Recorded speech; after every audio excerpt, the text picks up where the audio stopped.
Hello and welcome to my channel and also to another Multichrome Monday. Today I'm going to be doing eye swatches with the Sydney Grace Multichromes. They only have 3 shades that are pressed multichromes, and then they have 4 shades that are a cream shadow in a tube. So I have one of the cream shadows and all 3 of the pressed multichromes. And I'll be talking about the shifts and the texture and how it's applying during the eye swatches.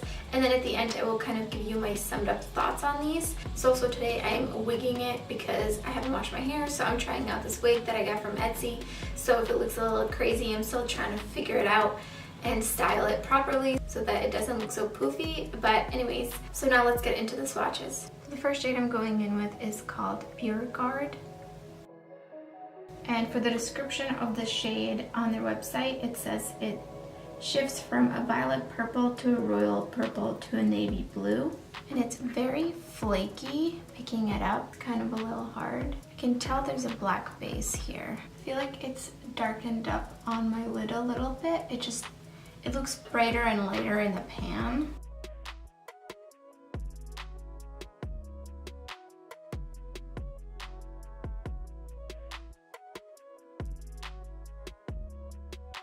As you can see, there's so much fallout.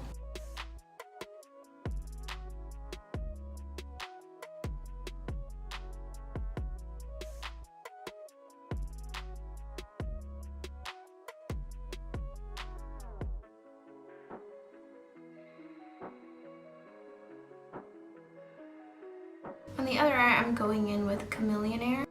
And this shade on their website is described as a shift from a vibrant yellow gold to a hunter green and then to a dark sky blue.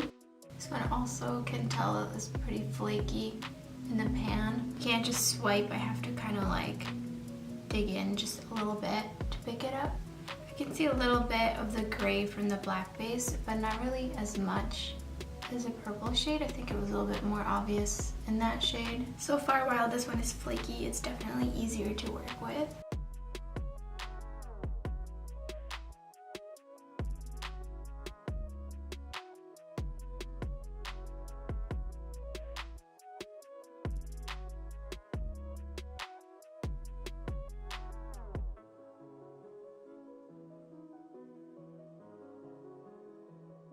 So the third and last shade is Twisted Shifter.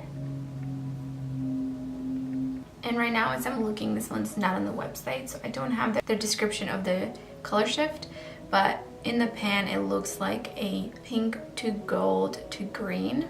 Really beautiful. Dipping my brush in, I can tell it's flaky, again, like the other 2 shades. Here, the black base is just really showing itself. I'm really trying to pack it on, but I feel like you can see it in the edges.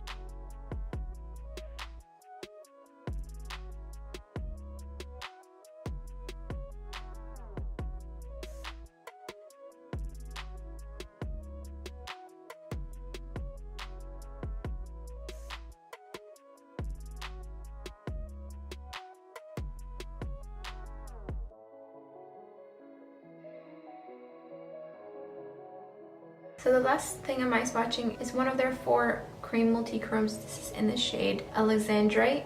And the way this tube is, you can see the shift really well through this little window.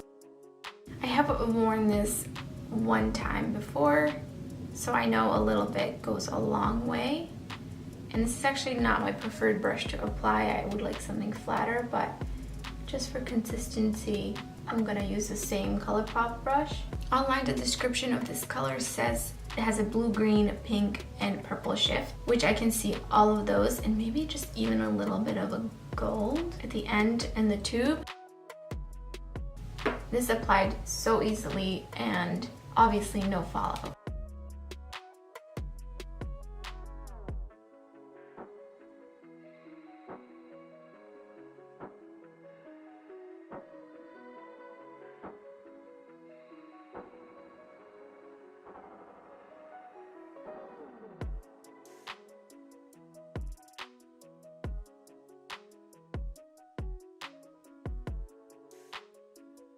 Now onto my summarized thoughts. There are some things that I've definitely noticed with the pressed shades. So just swatching these with a finger, they feel very silky and there's no sign of any kind of flakiness. But then when you're trying to pick it up with a brush, I had to dig in a little bit, as I mentioned during the swatches just to be able to pick it up, and it kind of got flaky and it was a little bit messy, and also was messy putting it on the lid. So I think these will probably be best applied with a finger. And as always, I definitely recommend using some kind of a sticky base that dries down, especially if you have hooded eyes. Twisted Shifter is definitely my favorite. It has a pretty strong shift and a really interesting shift. I think the colors that it shifts to are pretty different, and it just looks really unique. And Bjergaard has also a beautiful shift. Now onto the cream shadow. I got the shade Alexandrite, and I think the shade is so stunning and there's so much color payoff. And because it's a cream shadow, you don't see the black base that you encounter when you're blending out a powder shadow.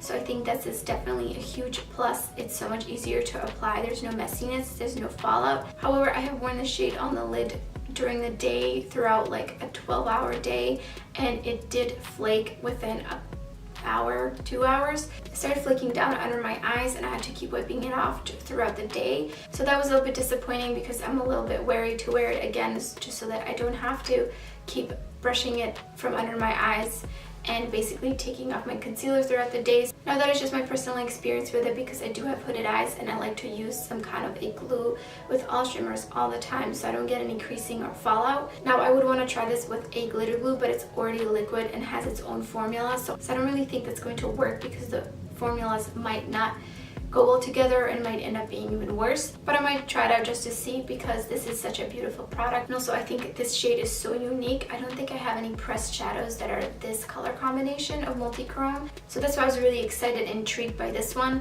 Now this is more expensive than a pan from the Jewel Multichrome collection from Cliona, but this is also creamed product, and it has 10 milliliters, so this will last you forever, which brings me to another thought. So I do wish these came in a smaller tube. I think it would make it more available for everybody to try out. And in general, I think this is such a unique concept of a cream multichrome. I haven't really seen anything like this. I think Kristen Lee Cosmetics has a jar of like a cream or jelly multichrome, but other than that, I haven't seen anybody else do this. So this is really unique and a really cool idea, because it eliminates a lot of the hassle of the application. And with all the 3 shades during application, I could tell that there was that black base, which basically just grays out when you try to swipe it on, which just shows as gray on the lid as you're kind of tapping it out. If you're looking to try multichromes, I definitely do recommend these to try out. They are just a little bit less expensive than Cliona.